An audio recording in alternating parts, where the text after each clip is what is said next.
All right. Hey, everyone. It's Alexander, the real Mr. Robinson. Welcome to the channel. And it's Thursday, another Godzilla watch along. And we are now doing one of, if not the worst films of the Millennium series. And definitely one of the hardest Godzilla movies overall for me to watch. Godzilla vs. Megaguirus. With the subtitle in Japan, the G Extermination Strategy, which is not as a title that just doesn't really sit well with American audiences. It doesn't sound right. Godzilla versus Megaguirus is just fine. But yeah, welcome everyone in the chat at the moment. We're gonna start at 7:10 because I was late on sharing the link, and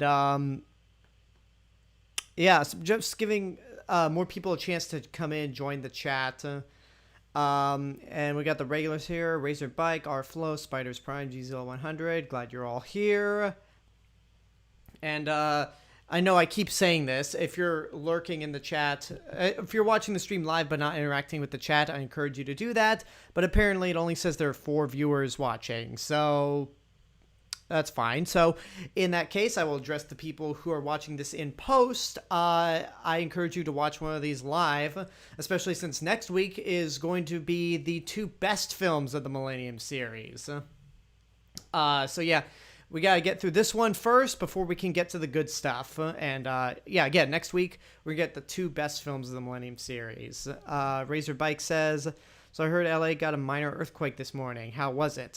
Frightening. Normally I'm able to sleep through earthquakes because this one was at like crap.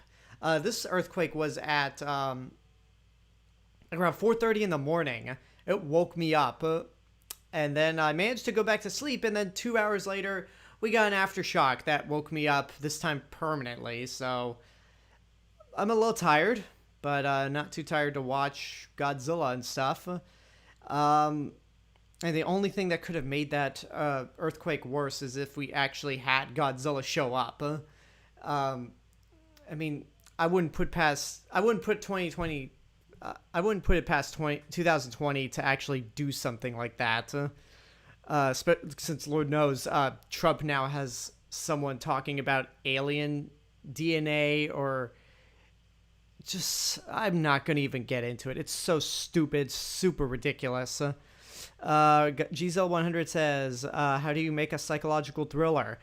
Make it to where you screw with the audience's mind. Like, just make them go crazy. That's the best information I could give. Razorbike says, I live on the East Coast, so instead of earthquakes, we have hurricanes. Fun times. That sucks, but at the very least, you would get warnings of hurricanes. Earthquakes, you have... well, I would say you would have no idea, but I got a funny story last year. So I work at the Universal Studios tour at Universal Studios Hollywood. Not now because pandemic and no theme parks in California are still closed.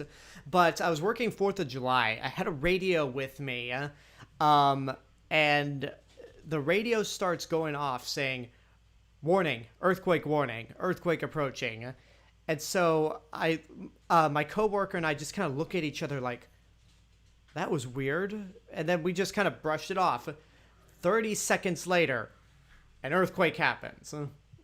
And that was freaky. It was a pretty rough one. And it was actually the same day Jurassic World: The Ride opened.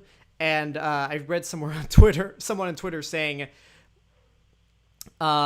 oh, that earthquake was just a signal that Jurassic World: The Ride has officially opened. And I just thought that I like that.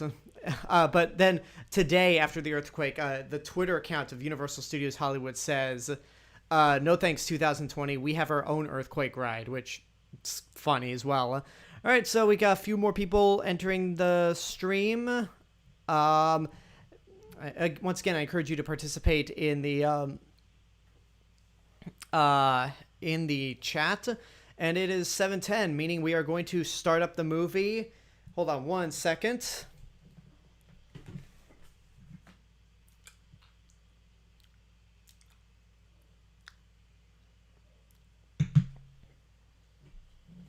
Sorry about that. I had to do something. I have a bowl of ice cream next to me, and it was leaking. So I had to. I don't have any napkins, so I had to do something very undignified to clean up the mess of ice cream spilling over the bowl. I will just leave it at that. And without further ado, I'm going to have the remote right here, and I'm going to push play right now. This one doesn't start with the TriStar logo. Which, I mean, that's fine.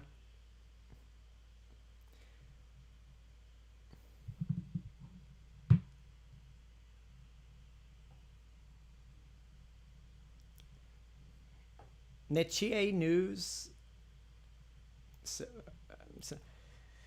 Godzilla raids Tokyo. So there's stock footage of the 1954 movie mixed with the Godzilla 2000 suit.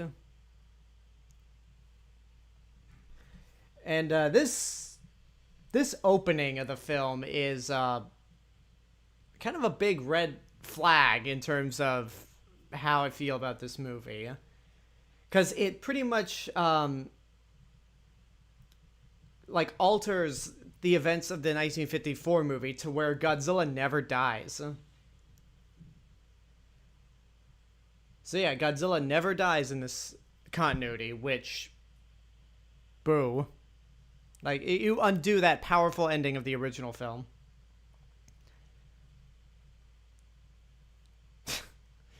That is I'd heard that when this movie came out in theaters in Japan, when that moment came up where they say that the capital was moved from Tokyo to Osaka, people laughed at it.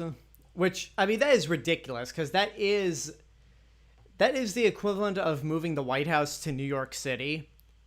Which then again,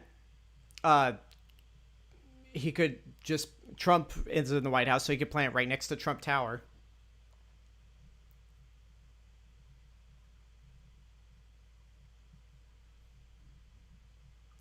I mean, once you get past the overall, did they really just erase the ending of the original movie? They do have kind of an interesting plot going on right now. At least right now.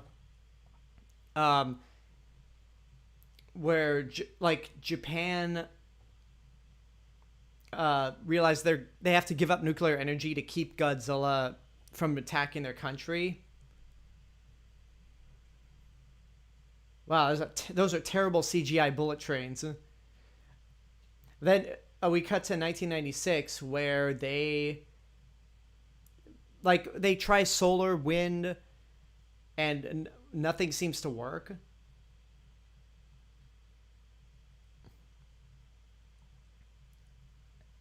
And see, they're coming up with a new source of energy. I'm sure this guy here is not going to do anything that'll screw over the country in this movie. Plasma-powered energy.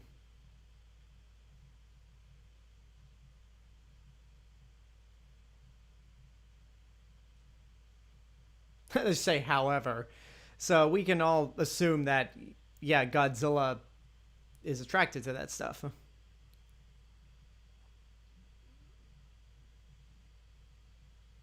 Razorbike says, I think it's just a fun little what if Godzilla never died, and it's only one movie, so it doesn't bother me that much.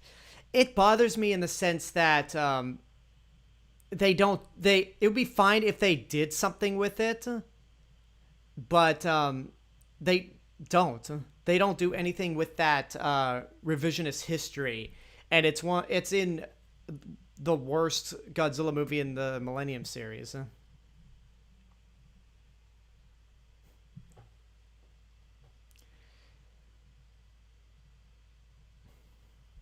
You know, so guys, I'm going to spend a lot of my time kicking this movie in the balls, as if I didn't do that enough in my review.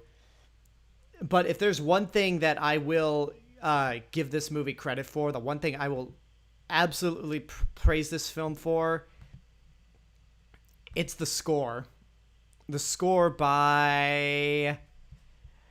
Let me pull up her name. Hold on. By Michiru Oshima. Because her score is probably the closest it gets to recapturing Ifukube's sound, while being distinctive enough to be her own score.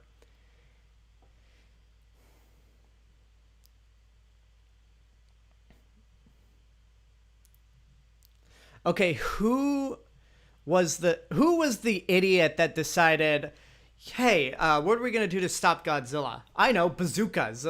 That'll surely stop him.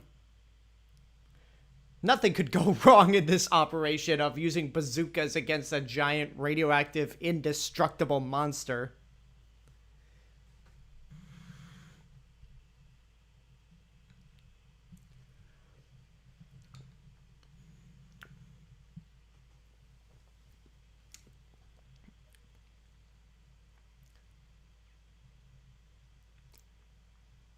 I do like how the 2014 movie pretty much has a similar scenario where you have a bunch of army guys going into a deserted city at night. Oh no, don't do this to me, computer. Oh, whew. My computer glitched out for a second. Whew. That scared the crap out of me. But anyway, as I was saying, I do like the concept of like a bunch of people in an abandoned city as Godzilla's rampaging, trying to escape or survive. And I think the 2014 movie did a better job of that. Where the soldiers, they're just going in to try to destroy the Muto nest. And they're just trying to stay out of the way of Godzilla as he fights the Mutos.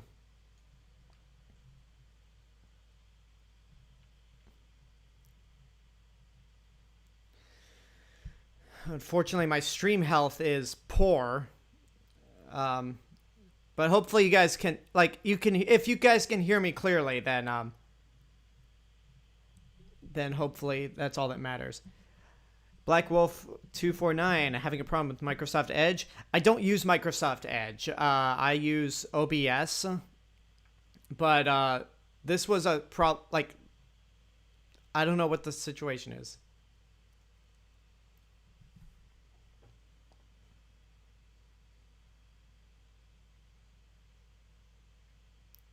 Yeah, run.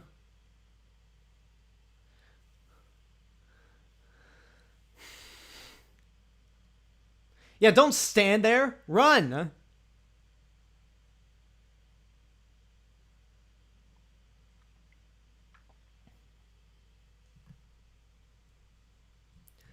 Yeah, that worked out beautifully.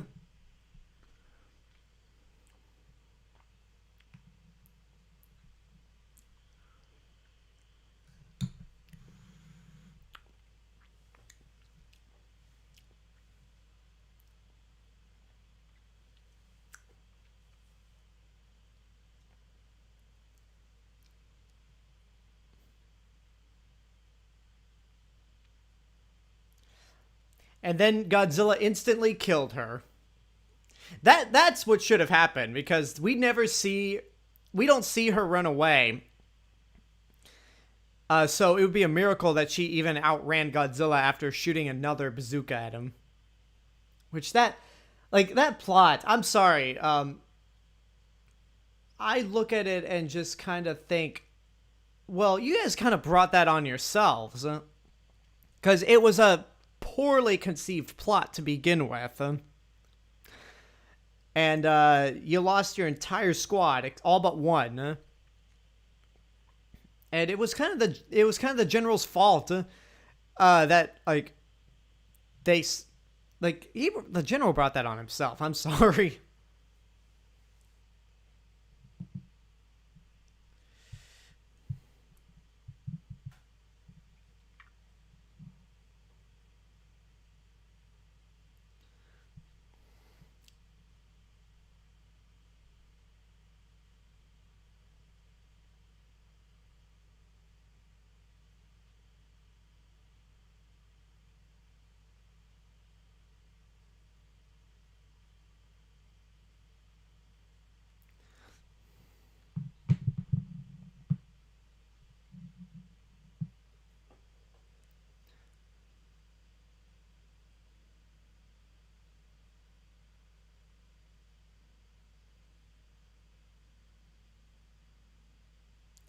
Man, what a buzzkill, huh?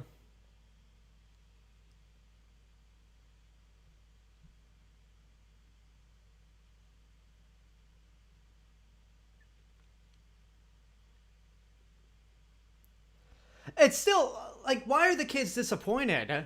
Like, I would be like, oh, that's how it works. I'll take two, because if I could get like if I could just put a bowl on top of some rice or just any other kind of food, I would and have the robots cook it. That'd be the greatest thing in the world.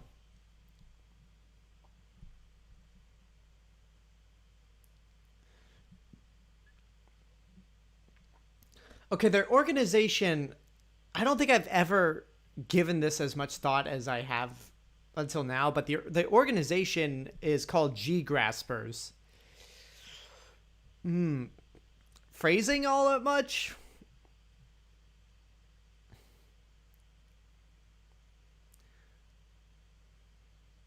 And that guy's pulling the Anakin Skywalker hairdo, uh, 5 years before Revenge of the Sith came out. Huh?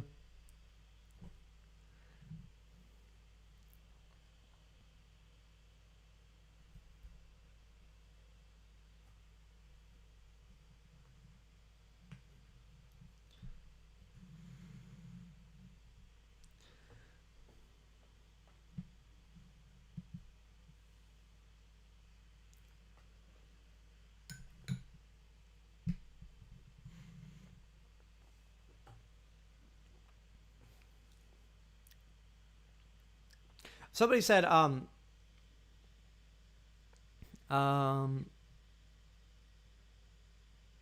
what was I say? Oh, Razorbike says, I always found it weird how most Godzilla movies are always set 1 year in the future from when they're made. I think that's because most of these movies come out in during Christmas time in December. So I would think the movies would continue playing into the new year. So that's why they just do that.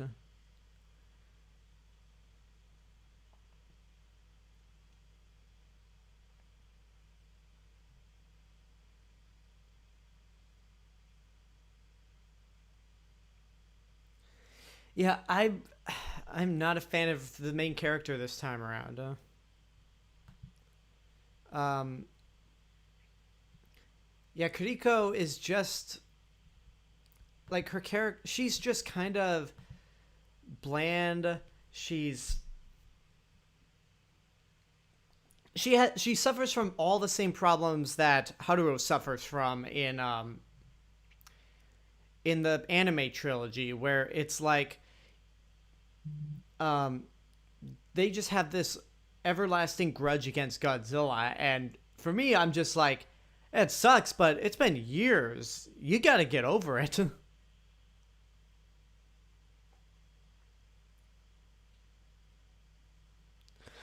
Yeah, G Hunters would have been, or G Chaser, G Hunters or G Chase.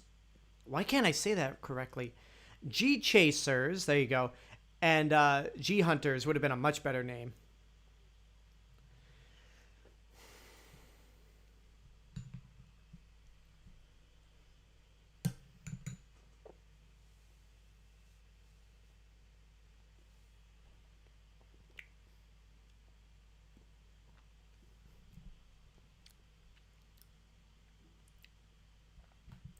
There's another bright spot in this movie.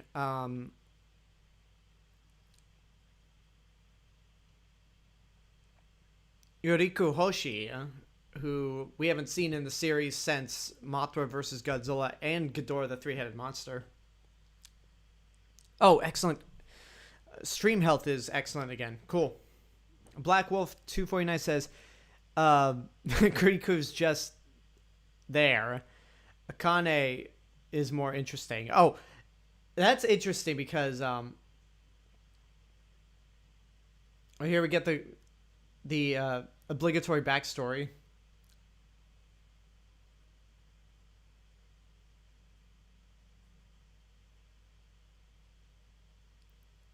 But what was I gonna say? Yeah, it's funny that this movie's directed by um, Masaaki Tezuka, and it's unfortunate that this is his like directorial, like his first Godzilla movie. Because again, it's the worst, if not one of the worst of the Millennium series, and you would think he wouldn't have been given a second chance to do another Godzilla movie, but he was, and he ended up making one of the best. So that's cool. Oh yeah, this black hole absorbs everything. So I mean, I guess it's a creative idea to make a weapon that can, like, it's a creative idea to try to kill Godzilla rather than just the giant mechs and military. But like a black hole, don't you think that's problematic in the long run? Like even a miniaturized black hole would suck everything around it. Like that's was there anyone on this team that said black hole, that's a bad idea? We must be careful not to damage the planet. The black the idea of creating a black hole is already going to do so much damage to the planet, if not the galaxy.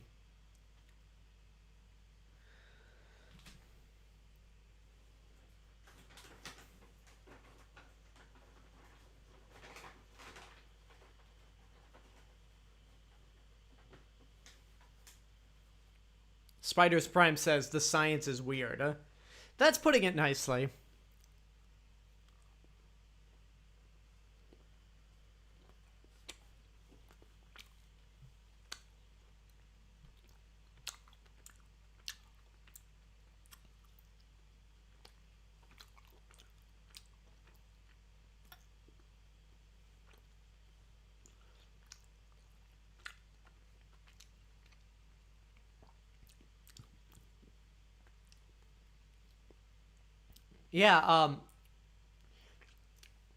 Yeah, getting back to uh now is that a real oh, that's got to be some like legit Nintendo show, because I saw a Donkey Kong and Pikachu plush in the background. Um I was about to ask if that was a real thing, but I mean, I've seen Japanese TV and Japanese commercials. There's no limit to how weird those things can get. Um, anyway, as I was saying, yeah, it's funny that Godzilla against Mechagodzilla, which we'll be doing next Thursday, um, does most of the stuff that this movie did wrong, but did it right.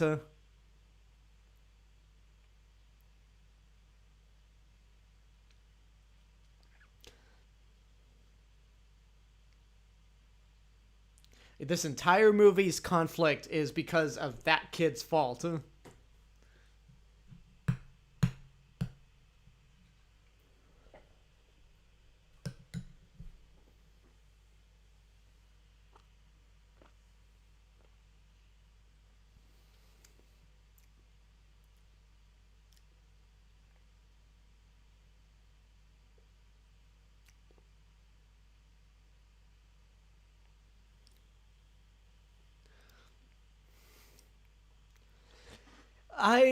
This movie, with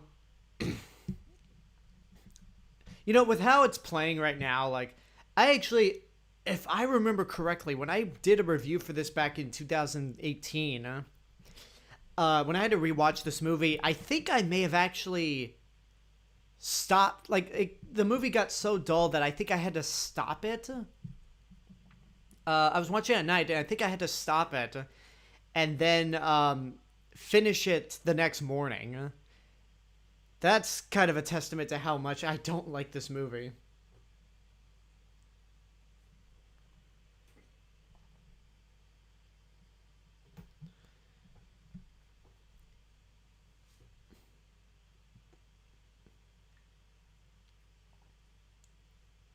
So after they get rid of Godzilla with this weapon, they want to try to destroy all research of it.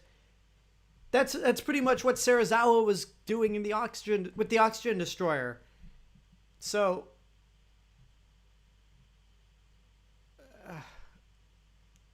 I don't know.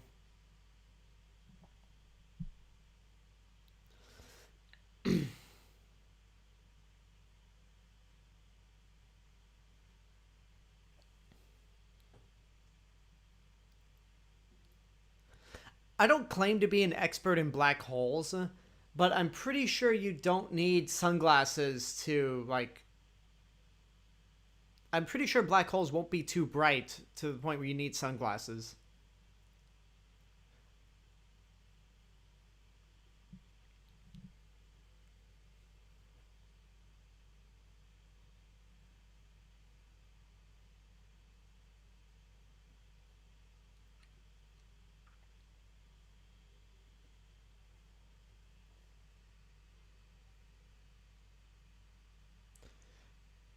Okay, I guess that's the reason.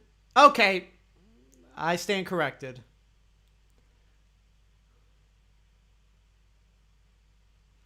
Wow, that is a horrible looking building.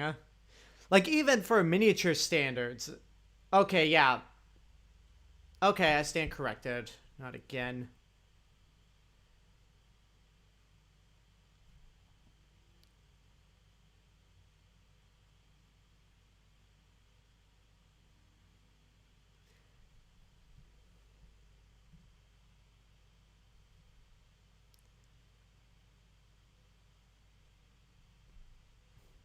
That's weird. My computer keeps acting up. I'm gonna have to... I'm not gonna stop this. If it gets even worse, I'm gonna have to... I'm hoping it, like, it doesn't get any worse from here, but I might have to... I don't know. Just keep going as far as we can.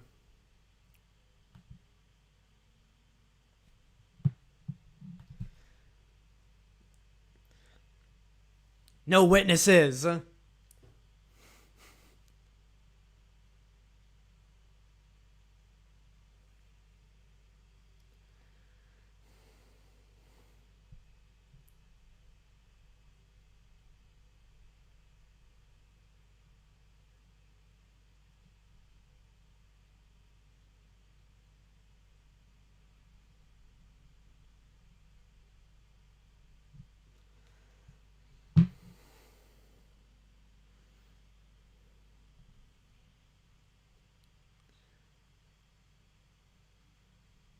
Okay, black holes basically suck up light. I think Dimension Tide would just require normal safety goggles.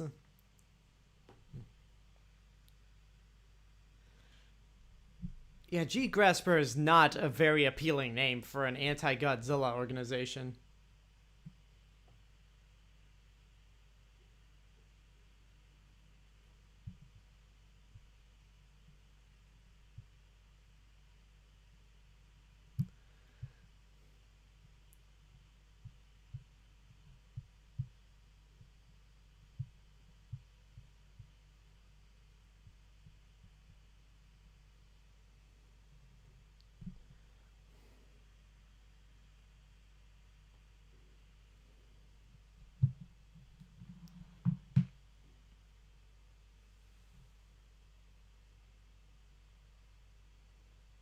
Yeah, that doesn't look safe. Whatever that was. Sure, go. Sure, you see a giant shadow. Don't like hide and pretend it didn't see you. Just go outside and try to find it.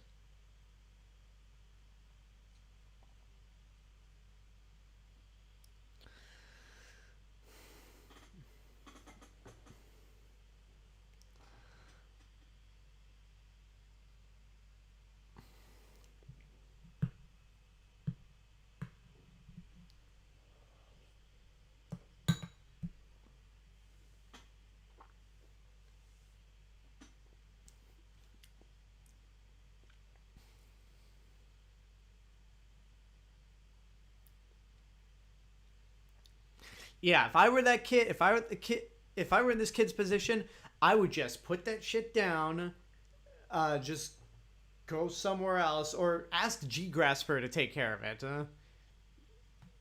So I'm like, hey, there's this giant egg at the site where you guys fired your mini black hole. Why don't you go check it out? I'm not going to take it back to my house and put it in a do not touch box that's clearly leaking.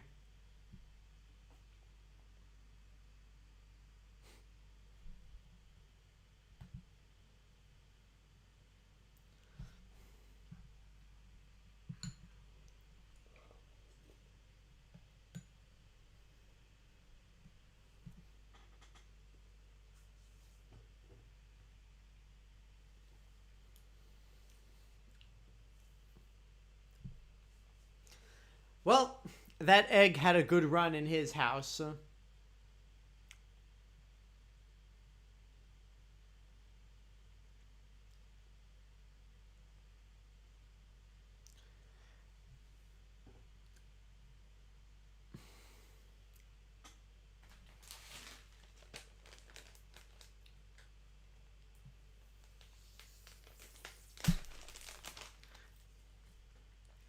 Hey kids, if you've got something you need to get rid of in an instant, don't put it in the trash and could think about the environment. Just throw it in the sewer.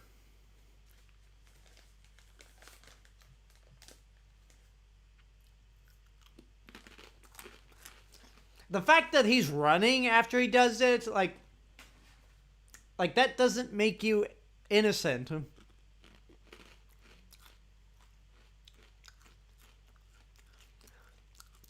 Okay.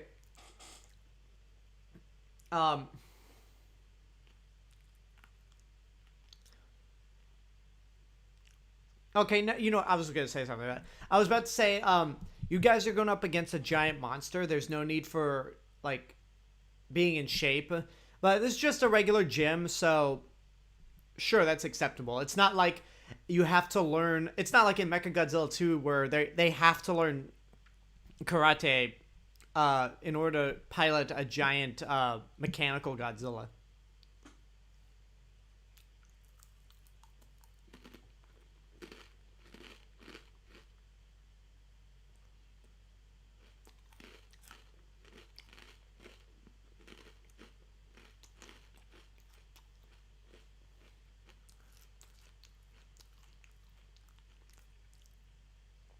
You know, like a GPS bullet. Obviously, later it comes in handy later on, but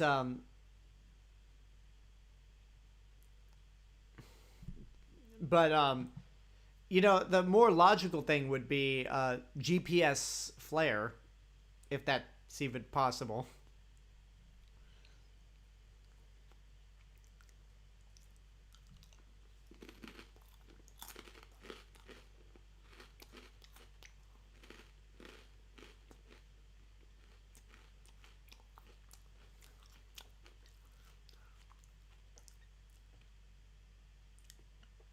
Oh, that was my favorite weight. Yeah, where the one of the other members says she vowed to continue the fight. Um, yeah, she vowed to continue the fight, but in a safer and more uh logical way. Because as stupid as the idea of creating a miniaturized black hole is, it still stands a better chance against a giant monster than a bunch of soldiers with bazookas.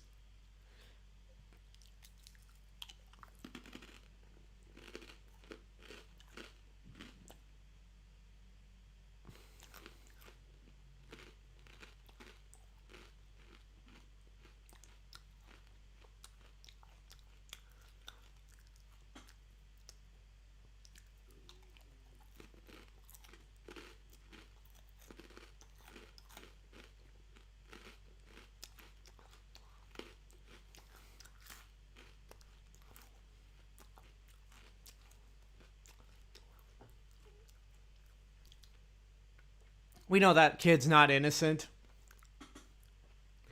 Like, unlike somebody mentioned that this is a kid that belongs in the Gamera movies. That's true, but at least a kid. I mean, the very least, I'll say this about the kids in the Gamera movies: they don't cause the film's problems. And I've heard a lot about how quickly the Japanese fix roads, bridges, or buildings. Um, so I find it hilarious that like those little leaks all over the city would cause like a day after tomorrow level flooding.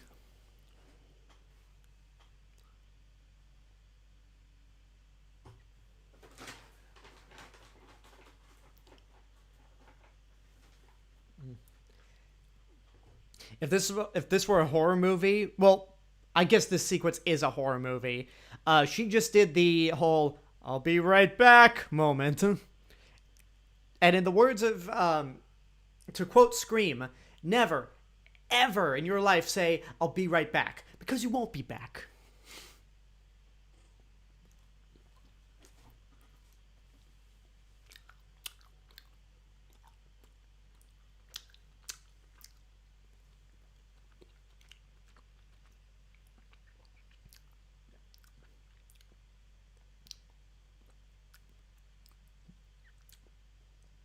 So did he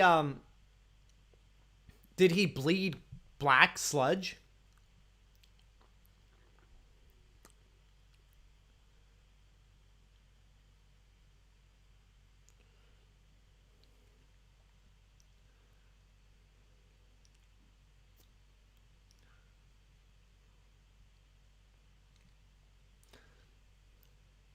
Ew. It's a shame that you don't get to see a whole lot of the Mega Nulon because that's supposed to be the same creature that was in the original Rodan. Well, I mean, at least during that attack, because they actually did a pretty good job of redesigning Mega Nulon, which is now going to hatch into Mega Nula.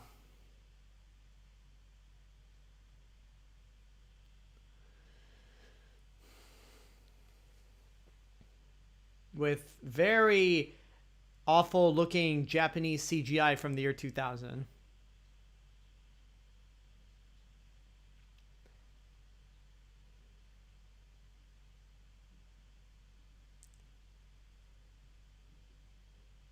And that kid takes absolutely no responsibility.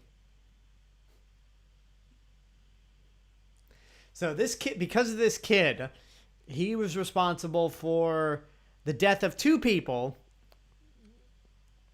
a giant flood all over Tokyo, and the creation of another giant monster that G graspers also have to deal with.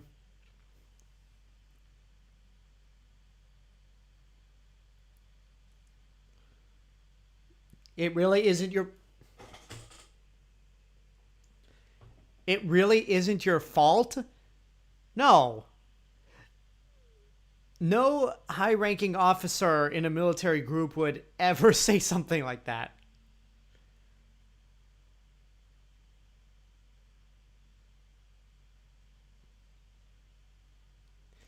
Yeah, I mean, to be fair, it's not the kid's fault that like the dragonfly even got into this dimension, but sure as hell is his fault for everything else that's about to happen.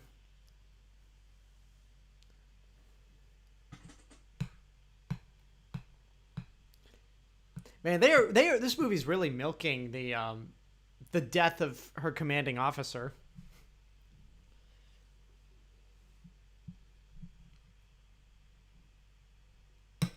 Like if they keep showing that scene over and over again, it's gonna be like Friday the 13th with the kid in the wheelchair, where they just love showing that sequence in future movies.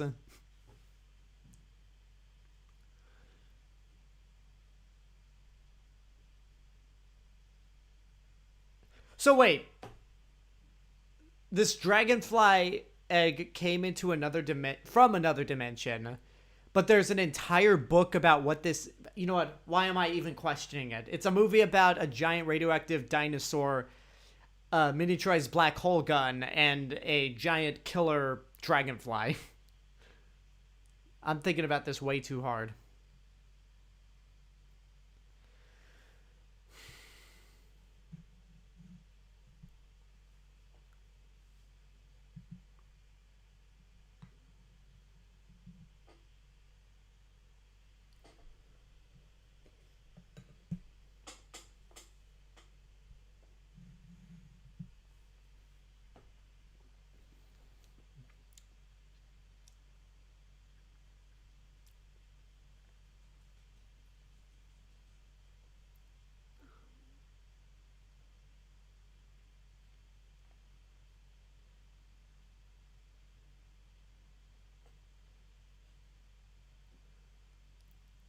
Thanks for that, Captain Obvious. We could clearly tell it was Godzilla due to the atomic breath on the screen.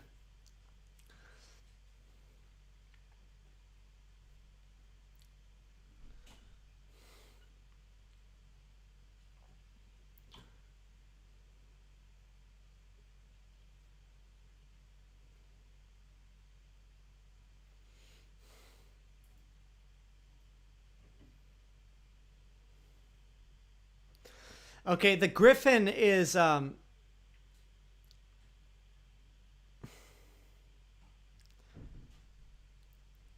griffin is I like a lot of the super weapons that this series comes up with, but the griffin is just one that maybe it's the design, but it just looks so stupid.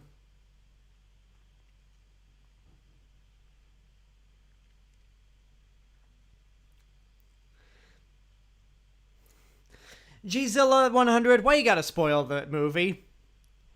There are people who are probably watching this for the first time, and maybe they're watching it live. You just go in, put the ending. I mean, I've spoiled a lot of these other movies beforehand, but whatever.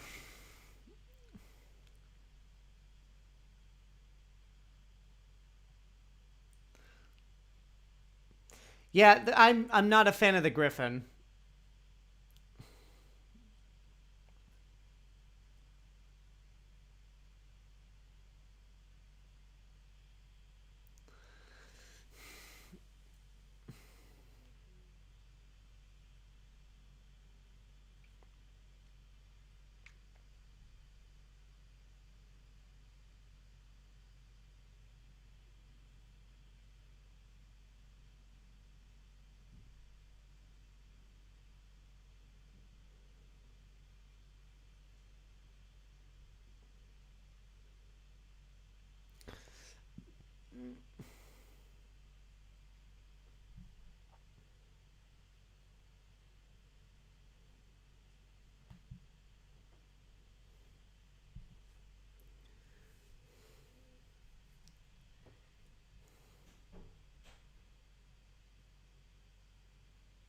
Da-dum.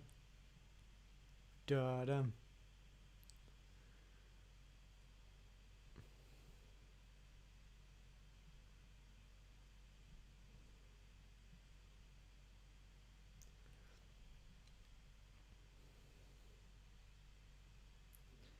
Yeah, I feel like there needs to be more. I know there are a lot of female composers out there, but I feel like there's not as many that get like high recognition. There needs to be um, like the most famous for me is Michiru Oshima for her three Godzilla movies. But then there's the composer who just won the Oscar for Joker. What's her name?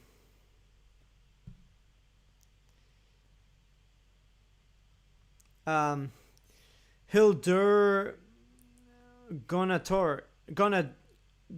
I think I just butchered her name. And then the composer who did Captain Marvel. Like, I'd like to see more female composers work in big genre films.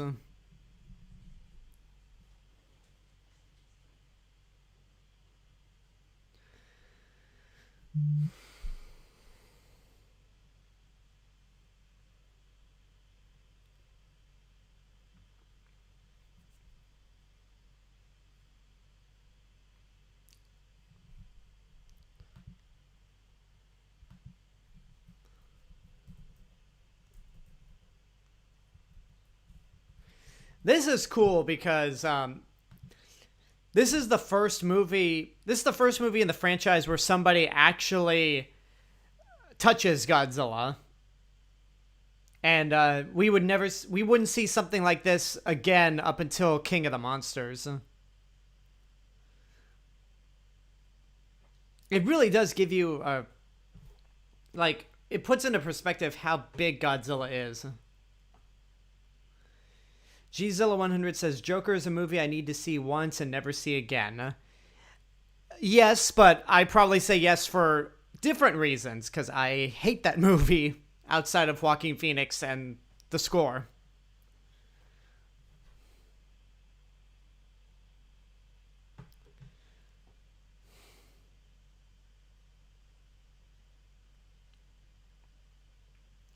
It does make me wonder if this isn't a sequel to Godzilla vs. Megaguirus, why reuse the same suit? Because I'm sure that confused a lot of people. Again, because this is also the second film in the series, so we assume that it would be like the Heisei series where they all follow the same continuity. But the fact that this movie has no connection at all to Godzilla 2000 with the same suit, the only conclusion I can come to is that this movie was a rush job.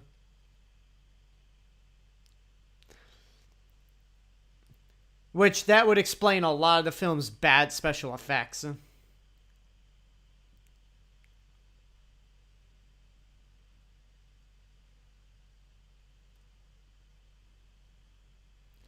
Search Godzilla System. That's a very straightforward name.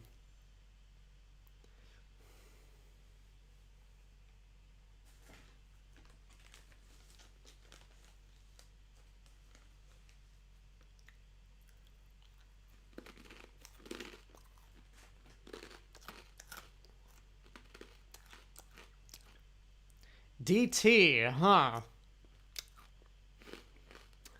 I'm sure for most people, that's an initial that doesn't fly well.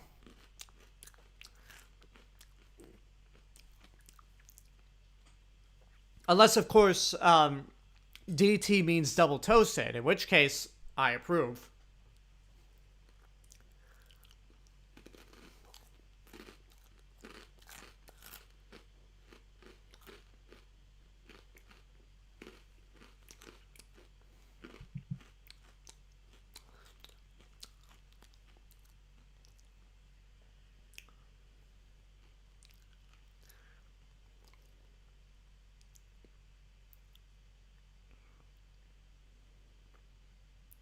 I love how they just put in parentheses black hole gun, as if they think we're dumb enough to completely have missed everything that came before, where we pretty much know it's a black hole gun.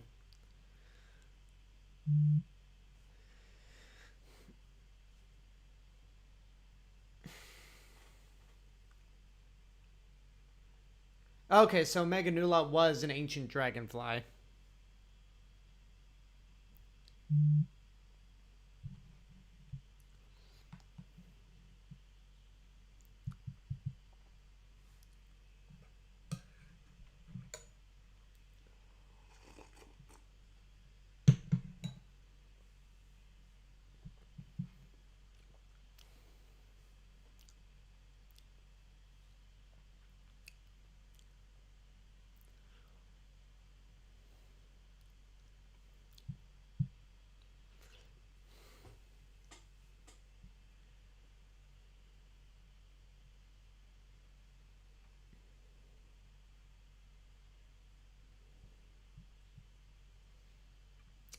Again, this whole day after tomorrow situation with the floods, that's all the kid's fault.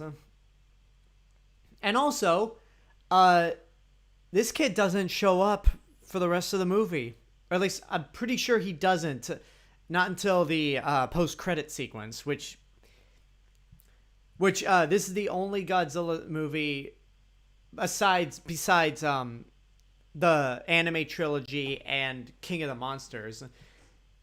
The the Masaaki Tezuka. Yeah, the three Masaaki Tezuka movies, the anime trilogy, and King of the Monsters are the only Godzilla movies that have post-credit sequences.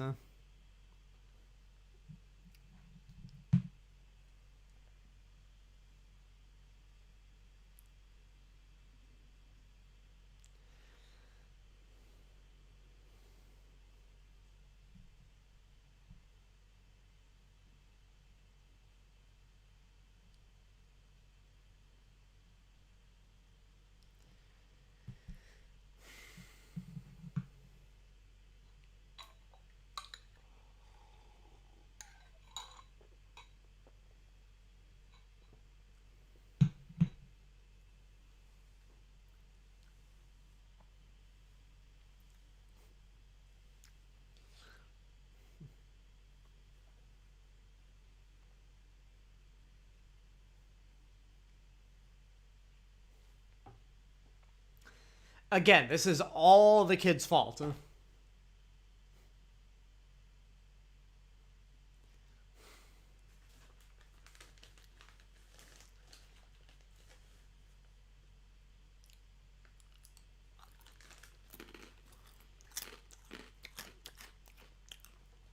Wow, the model work in this movie is just cheesy.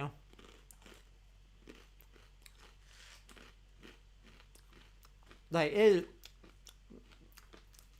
for the year 2000 and for a franchise that has perfected this art, yeah, the model work just so does not hold up.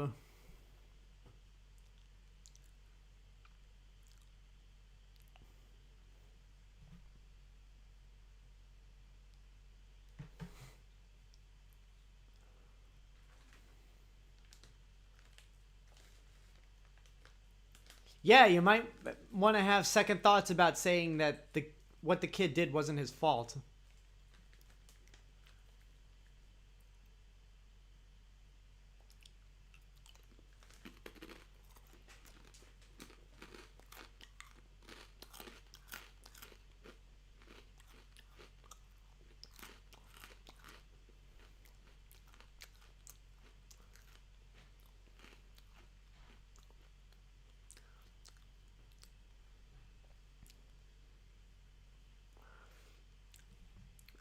Razorbike says, luckily the model work improves in the next movie by Galactic Mile. That's for damn sure.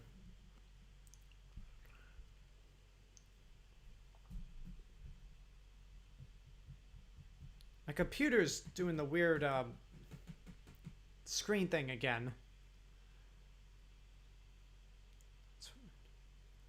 Ooh, Lord, that CGI model. Ooh, good Lord. That's one thing the next movie does not fix, unfortunately.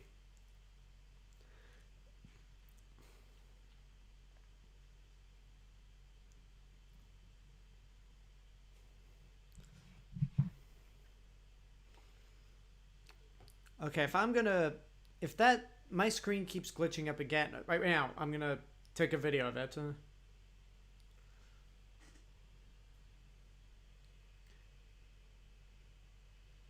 See, it's kind of weird. And we're back to normal. Alright, let me see if I can show you guys what exactly is going on. Hopefully some of you are tech experts. I'm sorry to take away from the movie, but this is just like this is happening more frequently and it's really stressing me out. See, this is what it's doing. And there you go. So, and it's happened more frequently, and I don't know what it is.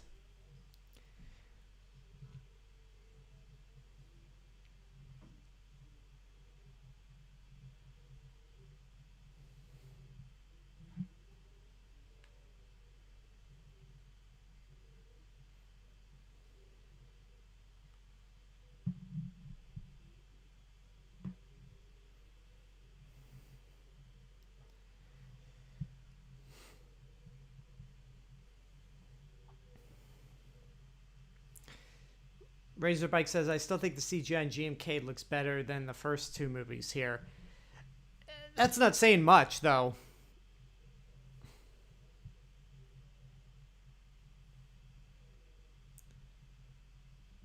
Loose cable, because, but I mean, I'm plugged into, it's a MacBook Pro.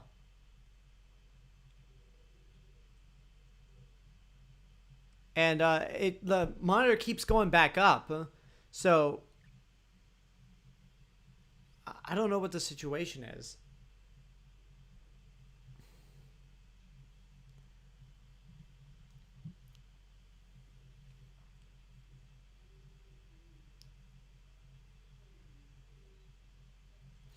But whatever the case, we have less than an hour left of this movie.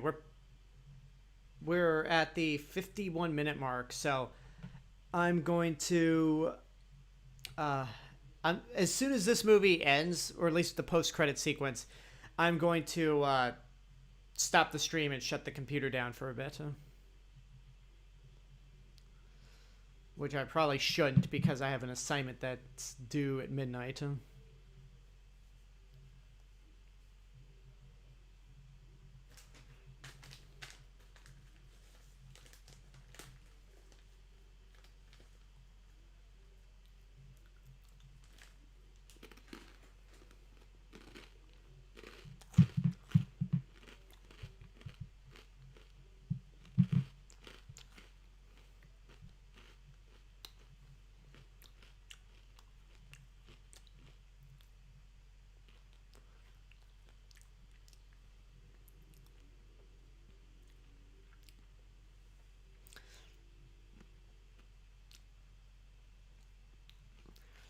You know, I don't understand the need to have like CGI planes. They really couldn't have used model F-15s and just composited them into those shots.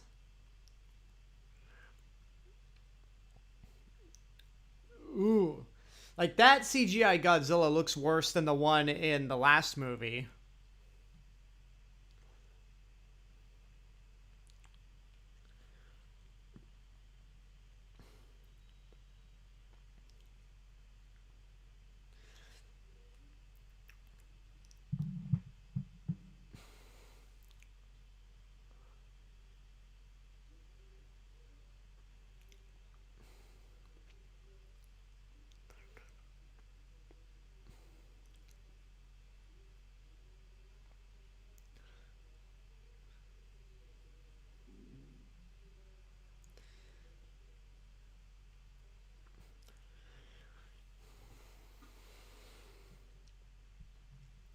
I do like how, as much as I don't like the Griffin, I do like how it has these two giant, like, super powerful plasma cannons.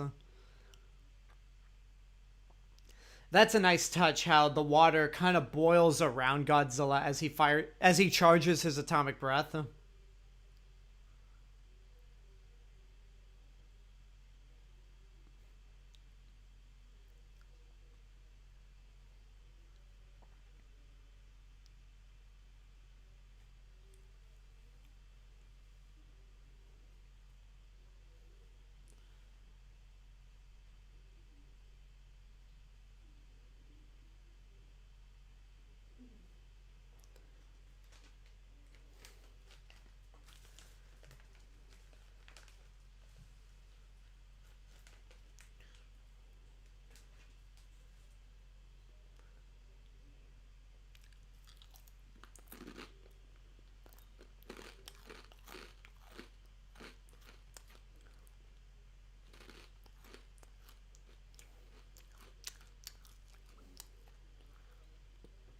This score is kind of... This piece of music's ominous, considering, like, the swarm of Meganulon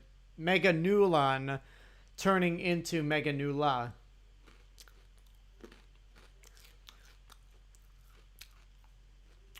Oh my god, the CGI is just so atrocious in this movie.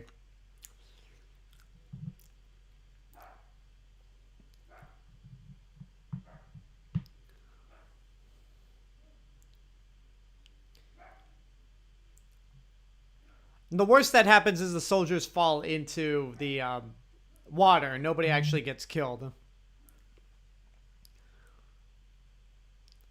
there's the Toho logo on that building.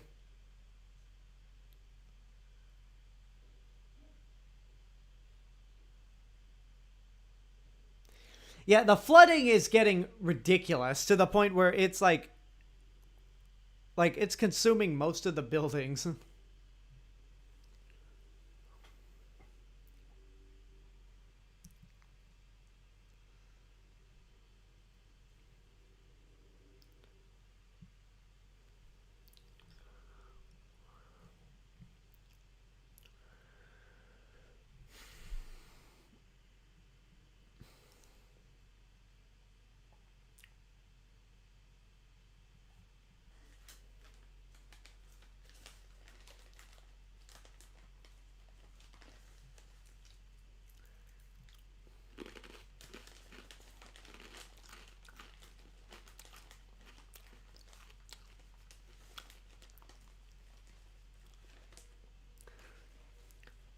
So this moment is actually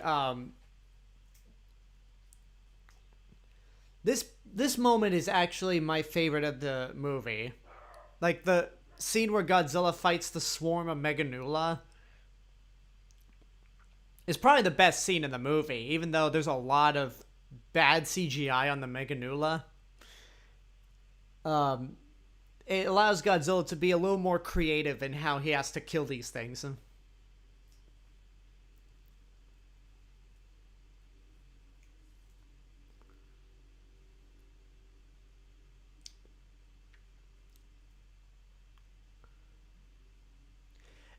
If I may, it's a black hole gun.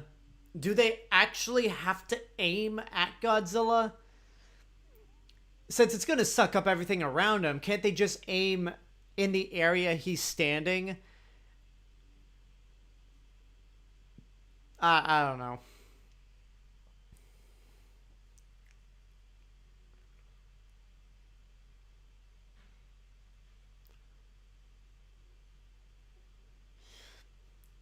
I love how that shot, no Meganulon just falls to the ground on fire. They just disappear.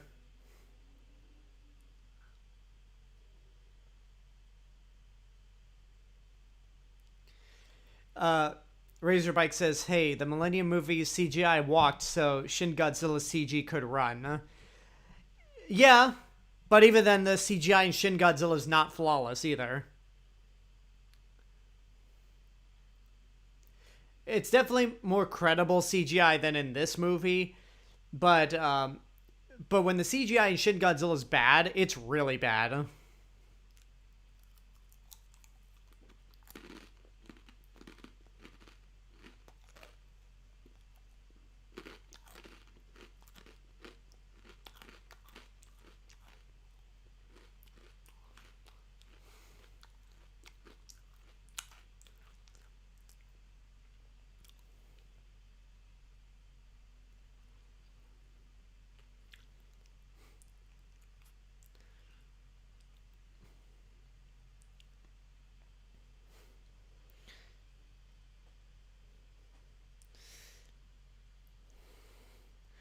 Yeah, this is the best scene in the movie, in my opinion. And again, I think Michiro Oshima's score definitely helps make this scene better than what it is.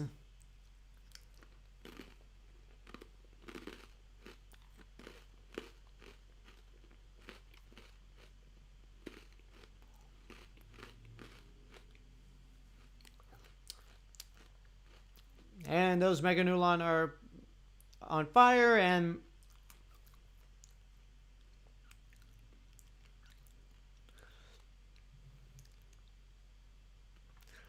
you know, in that case, I don't like to say this often with Godzilla and his atomic breath, but maybe Godzilla could have just fired his atomic breath sooner, and he wouldn't have been struggling as much with those things.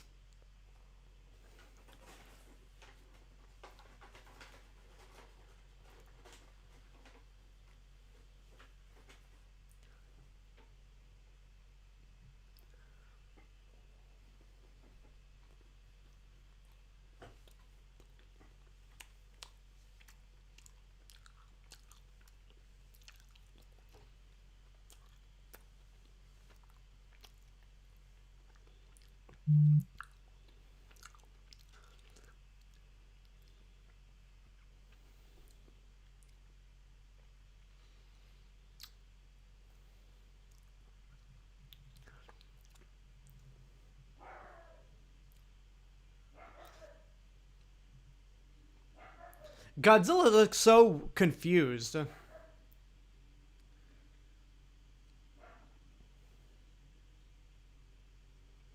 See, like, it created that giant black hole that conveniently stopped at a certain location, so they didn't really need to lock on to Godzilla to fire that thing.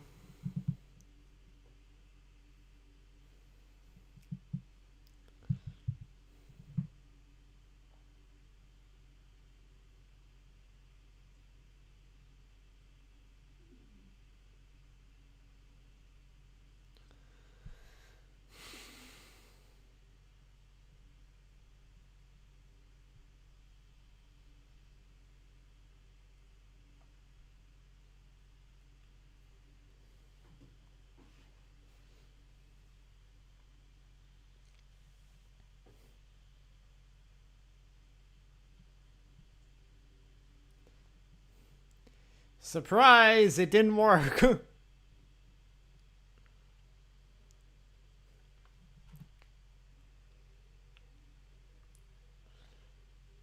Yeah, it's an hour and 2 minutes into the movie. If you really thought Godzilla was going to be defeated this soon, especially when the enemy monster hasn't even shown up, you're a fool.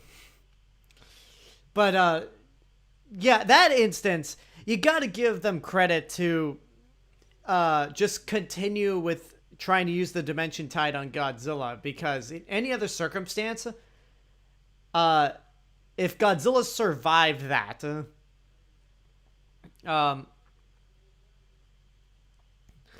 it's Godzilla survived it when it was locked on to him. Instantly, you would scrap the project because you just wasted an good, who knows how much money on a super weapon that did nothing.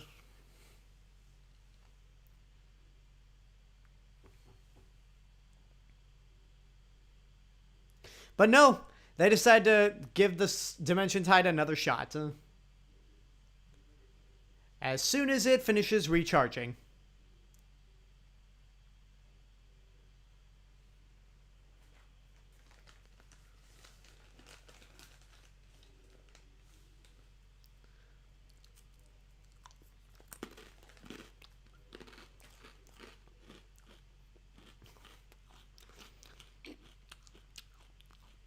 Is this the last Godzilla movie to have verses in the title?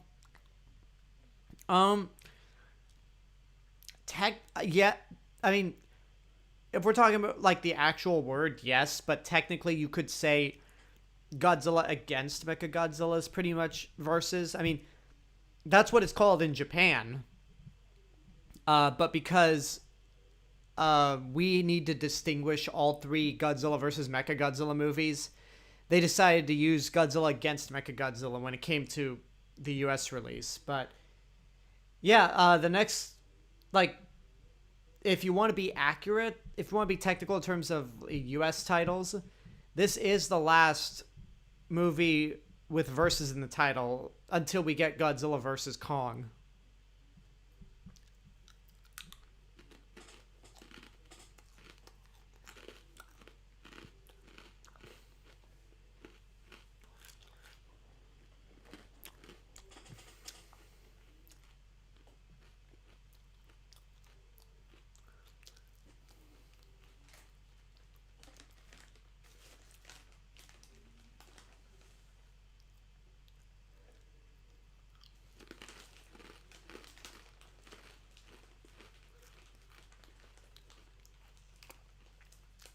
And then they all die.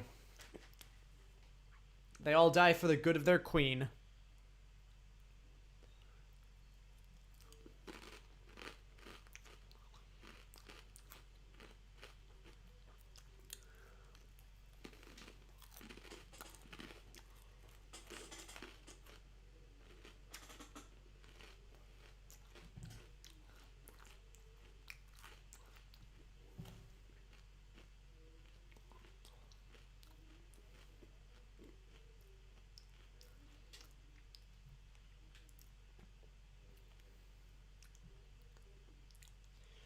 Wait. How can you fine tune a black hole? Why am I asking these questions?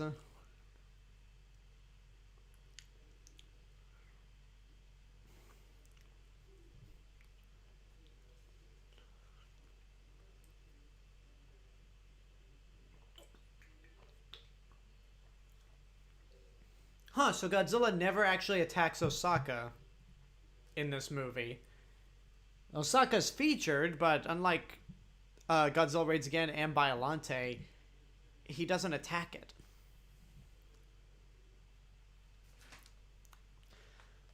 So it begs the question, why have that subplot where the capital's moved from Tokyo to Osaka?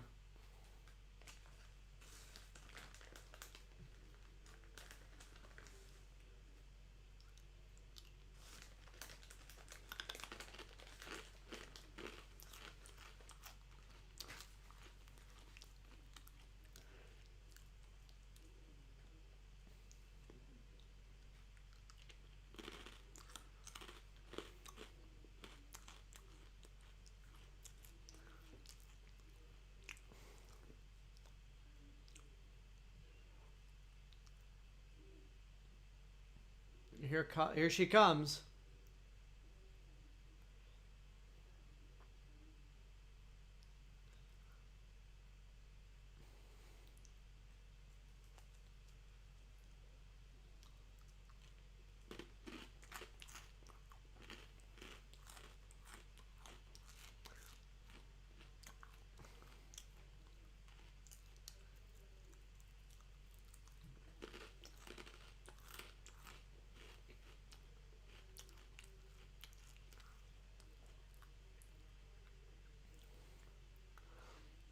Man, Megaguirus is like, it's a cool and intimidating monster, but the execution in her special effects to bring her to life are just so terrible.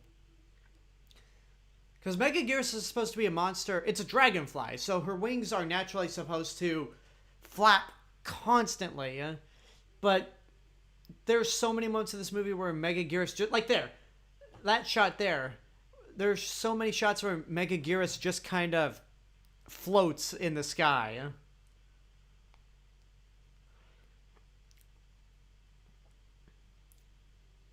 Like man, the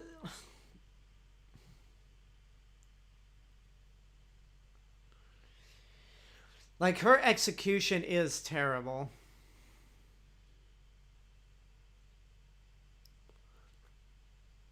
It's like she's not Rodan, where Rodan can get away with gliding, or Mothra, where there's something so beautiful and majestic about that monster that it makes sense for her wings to flap slower than a real butterfly's. I mean, there are points where Megaguirus's wings do move this fast, like right now. But it's not that often.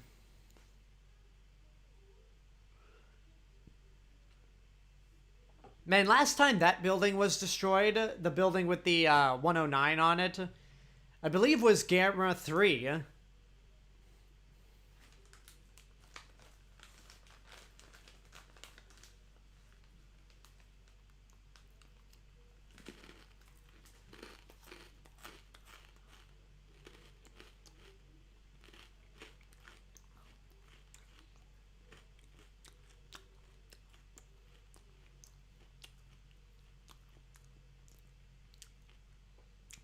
Like, throughout most of this movie, Megaguirus should be lightning fast.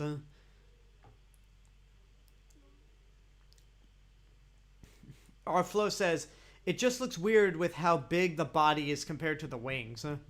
You know, I never actually gave that any thought, that Megaguirus's body, by all means,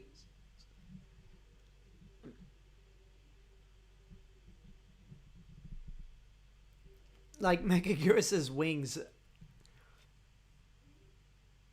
I mean, if they move as fast as they normally should, actually the wing size compared to the body doesn't bother me that much.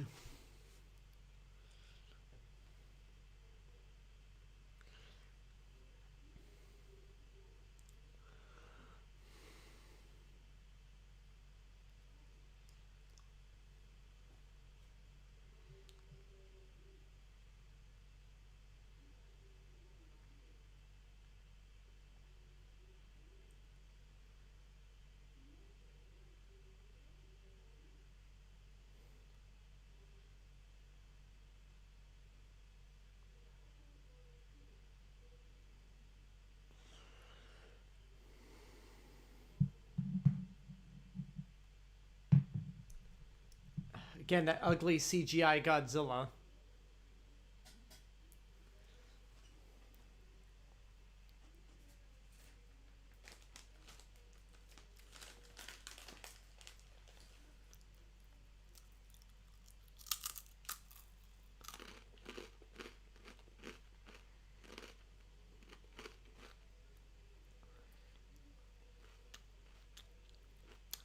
Huh. You know what? I probably shouldn't be laughing at that.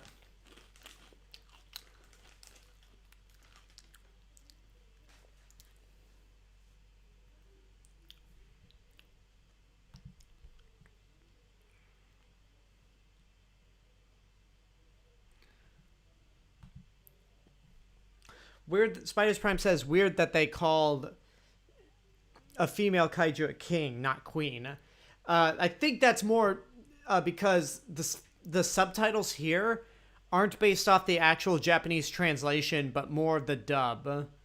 And the dubs, the international dubs, there's that little brat who caused the entire movie to happen. Yeah, the international dubs that Toho commissioned weren't always accurate to what the Japanese translation was. And in this movie's case, the dub calls Megaguirus Megaguirus.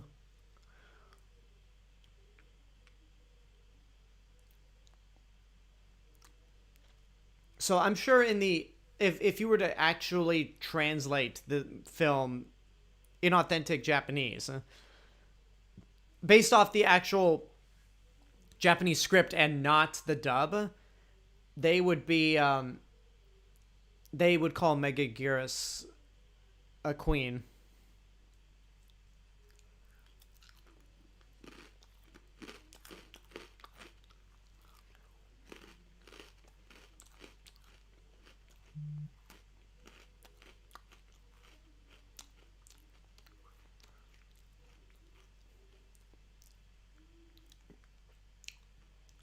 There he is. And actually a pretty good compositing shot.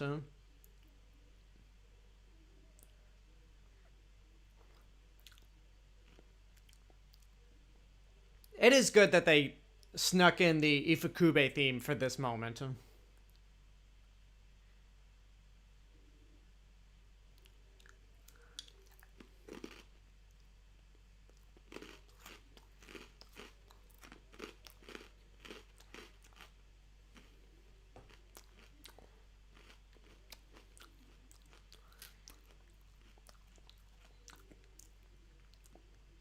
Oh, another thing I don't like about the Griffin, like with Megaguirus, the execution in its special effects is terrible.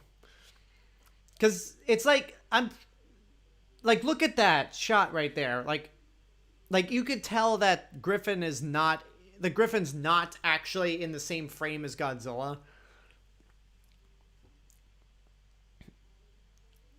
Yeah, it just looks terrible.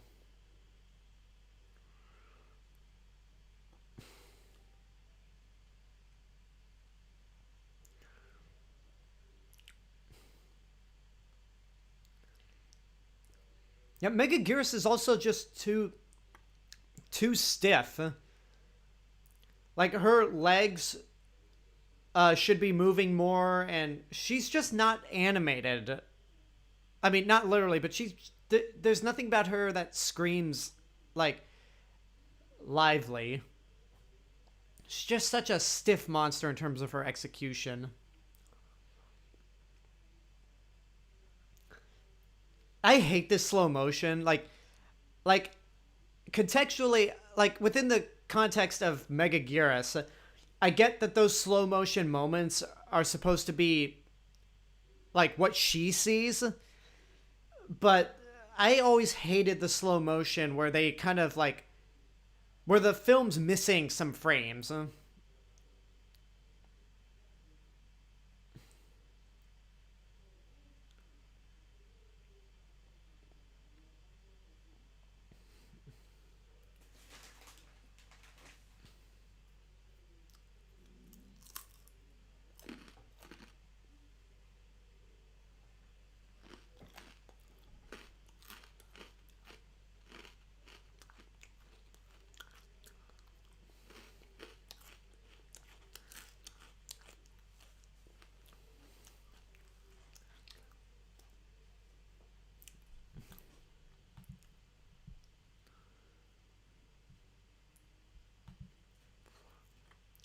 Yeah, I'm not a fan of this big final battle. Kind of for the same reasons I didn't like the final battle in Godzilla versus Mothra, where Godzilla's pretty much fighting a puppet on strings. But even then, half of the time Megaguirus is not actually there. She's composited into some of the shots. Like especially here when she's moving like at lightning fast speed.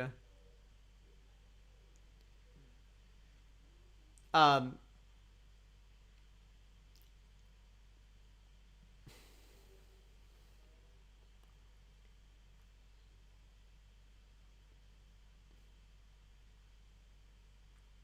that's unfortunate.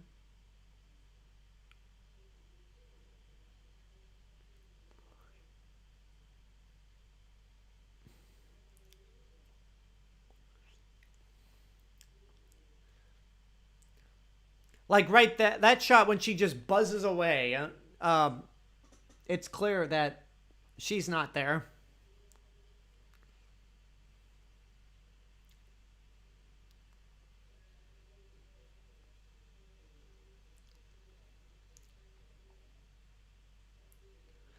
Although I do, again, the concept of a monster that's so fast that Godzilla can't keep up does put him at a disadvantage. I just wish the special effects were better.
Razorbike says, I know this is super delayed, but I'm pissed Universal Orlando doesn't have an Earthquake ride. It's just a really bad Fast and Furious ride. They used to have Earthquake. Um, and I actually went on it in both iterations, when it was called Earthquake the big one, and then when it was called Disaster, a major motion picture event starring you. And I like those. I have not been to Universal Orlando since 2008, but it is pretty disappointing that their Fast and Furious Supercharged is not different from the one here in Hollywood at all. Because at least over at Islands of Adventure when they did Skull Island Reign of Kong. That was at least somewhat different from King Kong 363D. When this whole pandemic like goes down and I saved up some money, I want to go back. I want to do one thing I'd love to do for myself personally, and maybe as a video for the channel,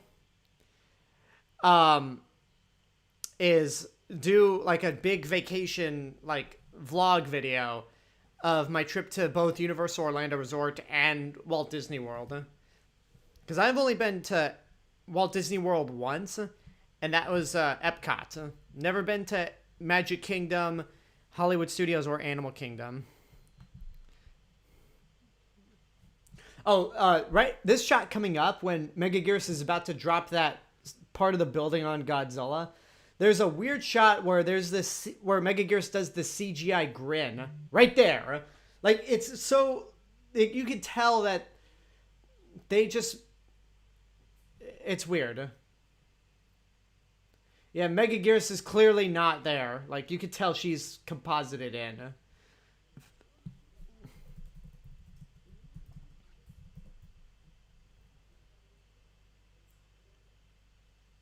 Huh. You know, it looks like Megaguirus is seeing them, but nope, she just ignores them. I'm surprised I've gotten this used to calling Megaguirus her.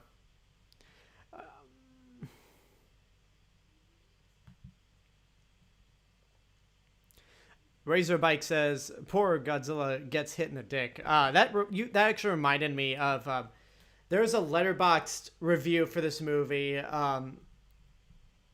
If you go to letterboxd.com and look up Godzilla vs. Megaguirus, one of the reviews says the best part about this movie is that Megaguirus keeps stabbing Godzilla in the dick.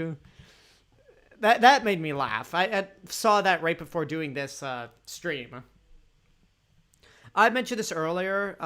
Studio tour. I don't work as not a tour guide, but I'm more like the studio tour's ride operators. So I just glossed over that part, but it's kind of cool that Godzilla's spines look so razor sharp that in this movie they're used like as a sword. Yeah. And apparently Godzilla's tail is so strong. The muscles in his tail are so strong that he's able to like grab Megaguirus with it.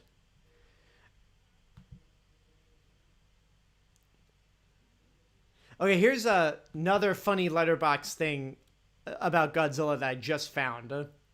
It's a list. I'll put this in the link just because it's too funny not to share. It's pretty much called Movies Where Godzilla Beats Up His Bastard Children.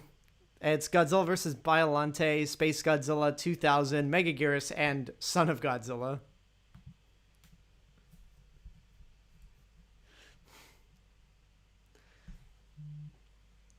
And there's that stab again.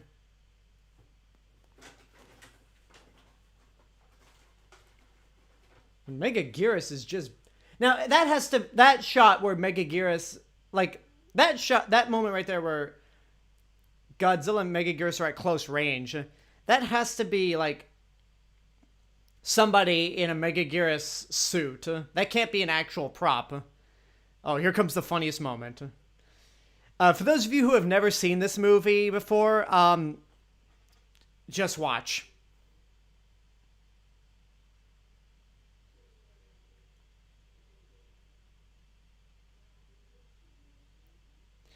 I saw that clip out of context when this movie came out in Japanese theaters.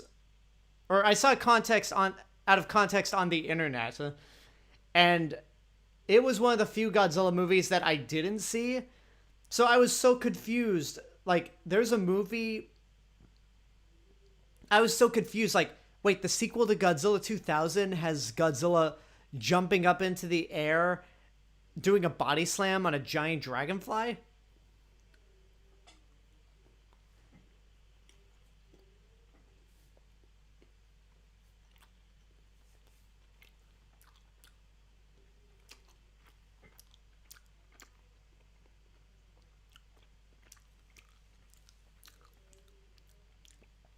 Yeah, that's not a little creepy. Making a little female avatar that's pretty much the major.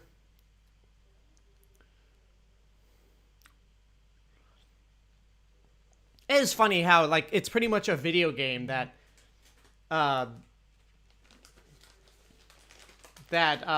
tries to fix this black hole gun. Yeah, still not digging that slow motion. Again, I know it's Megaguirus' point of view, but...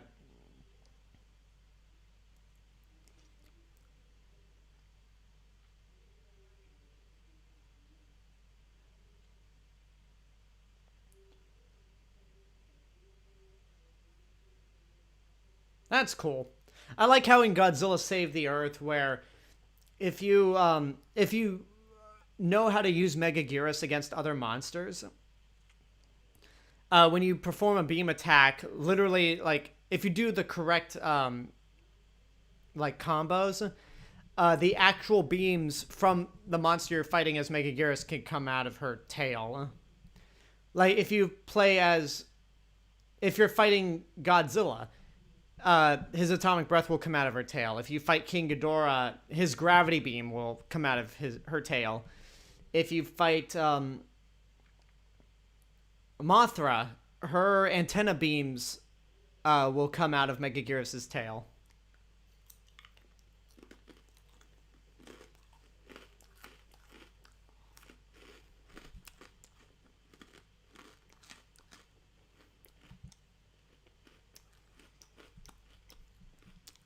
Oh, this is not going to end well.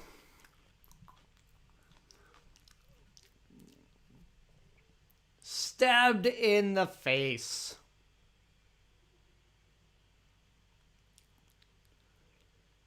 Oh, never mind. He caught it with his mouth.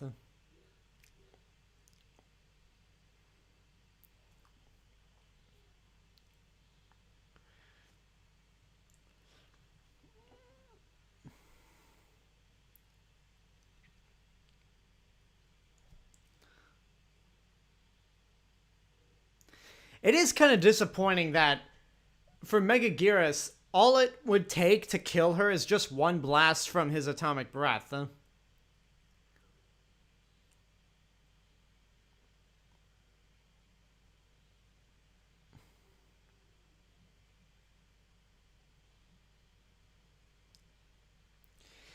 Rest in peace, Megaguirus. One of the coolest looking monsters that was executed in probably the poorest way possible.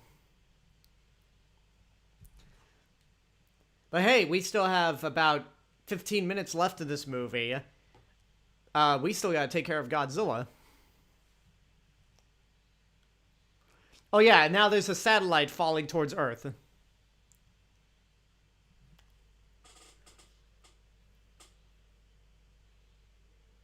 Ooh, that looks fake. Yeah, there's a reason,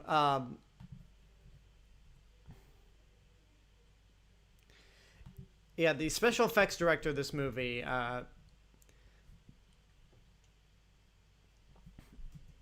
Kenji Suzuki, I think. Make sure I got that right.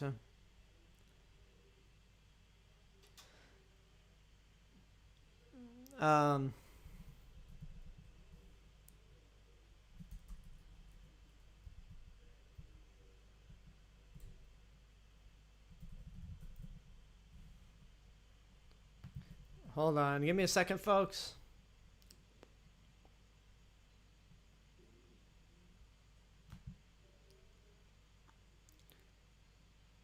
Oh, yeah. Oh, yeah. Remember earlier when I said, I'm sure he's not going to do anything that'll screw over everyone in the country. That's...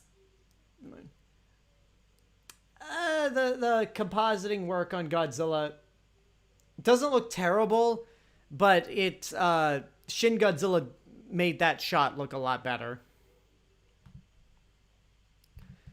By the way, the special effects director in this movie was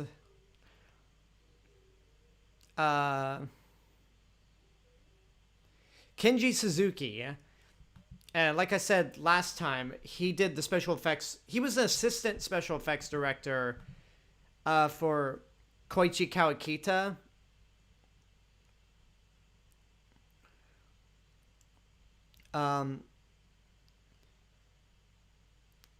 And then did the special effects work for Rebirth of Mothra 3, Godzilla 2000, and this movie.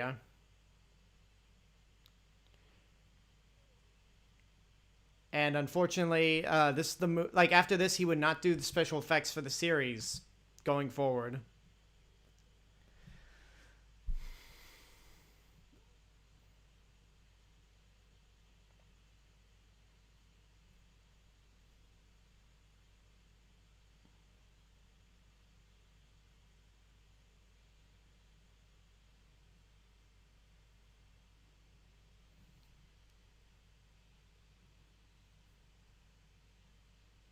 So here we get the answer to what's happening.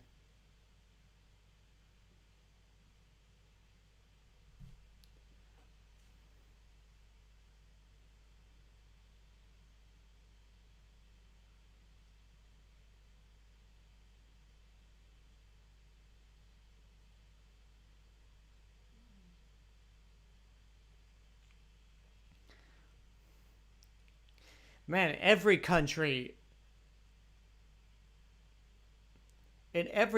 politicians are scumbags.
Yeah, get like Razorbike says, I just want this movie to be over soon. Oh, it's almost over. Don't worry.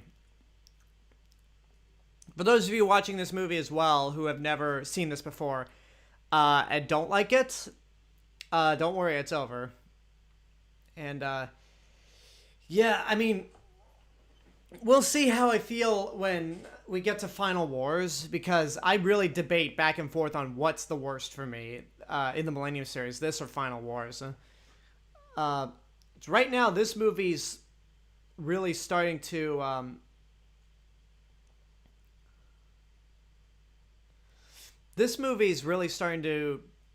be the obvious candidate for worst in the Millennium series.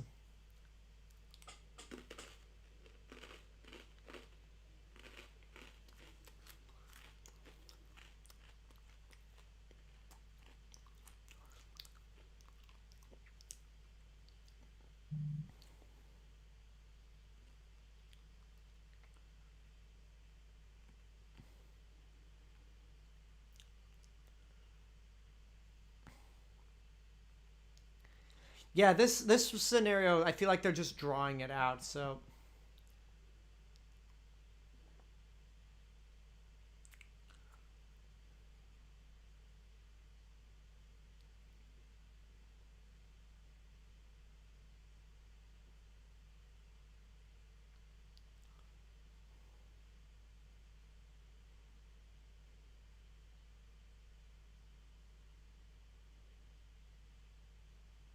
it would be funny if the Dimension Tide was just falling so fast that it caught up to the Griffin and just collided.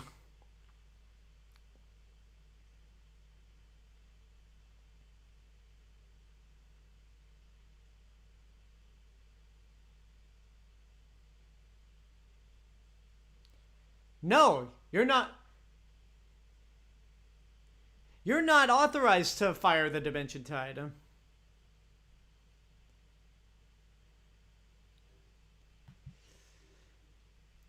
Ooh, yeah, Giselle 100. I can't agree with you on that at all. About Final Wars.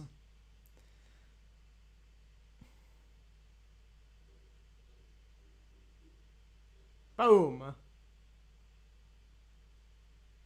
The Griffin, maybe it's just my imagination, but the Griffin looked a lot smaller compared to Godzilla than we've seen in other shots.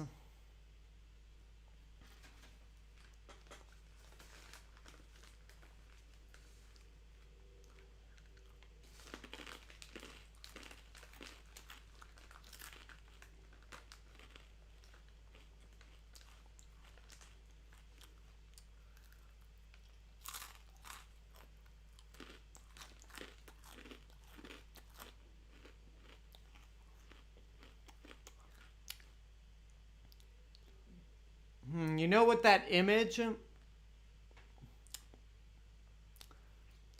Oh, how conveniently she fell in a pool. Um, that wide shot of Tokyo before she fell into the pool, um,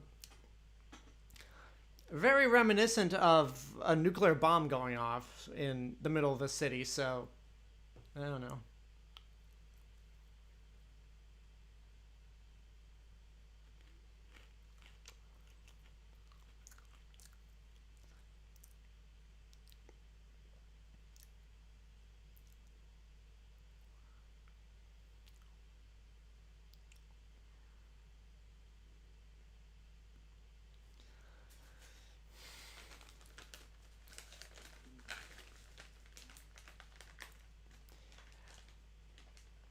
Thank God we actually tried it a second time, even though it was a clear failure the first time.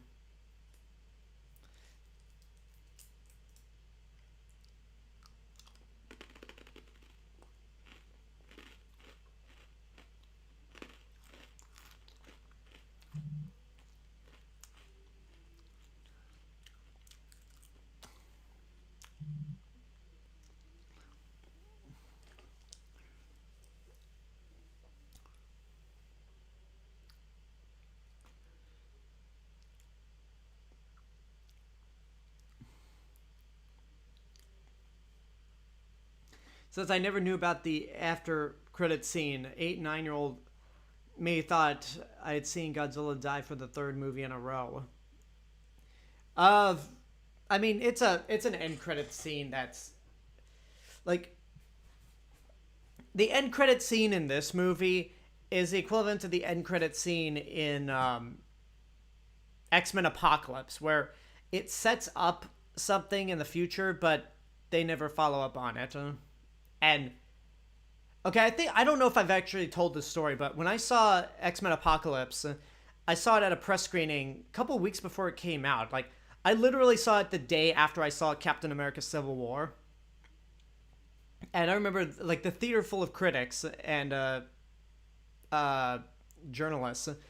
We're sitting in the theater waiting for the post-credit scene to come up because at the time, uh, in 2016, um, sometimes studios would hide the post-credit scene from critics at press screenings. I guess to avoid spoilers. But I remember everyone was waiting for the post-credit scene in X-Men Apocalypse to play, and when the lights went up as soon as the credits ended, everyone went, "Oh!" And again, this was a room full of critics. So at that point, we just turned into like fans. This is the weirdest ending to a movie ever. Like a little like nudge to a broken arm, and she just goes, "Oh, sorry," and then credits. Like, I don't think I've ever seen a movie end so bizarrely abruptly. That sounds redundant, but as abruptly and as bizarre as Godzilla vs. Megaguirus. But yeah, that was Godzilla vs. Megaguirus. Definitely, it sucks. Like, it's not a good movie at all. And there's only like so few things that I could say in terms of like in terms of praise. There are some cool ideas here and there. It's always cool to see the suit from Godzilla 2000 again, because I think it's such a cool and mean-looking design. And then, as I said earlier, the score is great. Yeah, Michido Oshima's score makes this... Her score in this movie is the equivalent to John Williams' scores in the prequel trilogy, or mainly Attack of the Clones, where it's bad and a struggle to get through, but the music keeps the movie from being unwatchable. So yeah, next Tuesday we're going to be jumping into, like I said, next week is going to be the two best films of the Millennium series. And next Tuesday is Godzilla, Mothra, King Ghidorah, Giant Monsters, All Out Attack, the best of the Millennium series. And then Thursday will be Godzilla against Mechagodzilla, which features a lot of the same crew as this movie and pretty much has a similar structure to Megaguirus. But it did everything that this movie did wrong and did it right. So, yeah, next week I actually can't wait to rewatch those movies again with you guys. Okay, so there is a suit actor credited for Megaguirus, Minoru Watanabe, and then of course Godzilla's again played by Tsutomu Kitagawa. For some reason, it doesn't play Godzilla in the next movie. I guess too, like, since it's a different design in the next movie, they wanted to get a different suit actor. But yeah, the post-credit scene should be popping up very soon. So I'm just going to give you the spiel right now. Thank you guys for watching. If you're watching this in post-production, I encourage you to watch these watch-alongs live, interact with the chat. They're all kinds of fun. And if you like what I'm doing with the channel and you want to help support financially, you could go over to patreon.com/TheRealMrRobinson. And for $1 a month, you can not only help support the channel, but you'll help me get up to doing more watch-alongs specifically for you guys. If we reach a goal of 25 patrons, I'll start doing exclusive watch-alongs for Patreon. Here's the end credit scene, where that little kid who was the cause of everything, again, is back. An earthquake happens. Explosion. And somehow Godzilla returned. Like, I don't get it. That doesn't, like, I know, I get the tone of that end credit scene is supposed to be sort of comedic. Like, oh no, Godzilla's back. But considering that the Dimension Tide failed the first time to get rid of Godzilla, we all knew, like, it couldn't have worked the second time. And sure enough, it didn't. But yeah, that's all I have to say. Yeah, next week we'll be getting to rewatch 2 better Godzilla movies. And yeah, until then, this is the real Mr. Robinson telling you there's only one.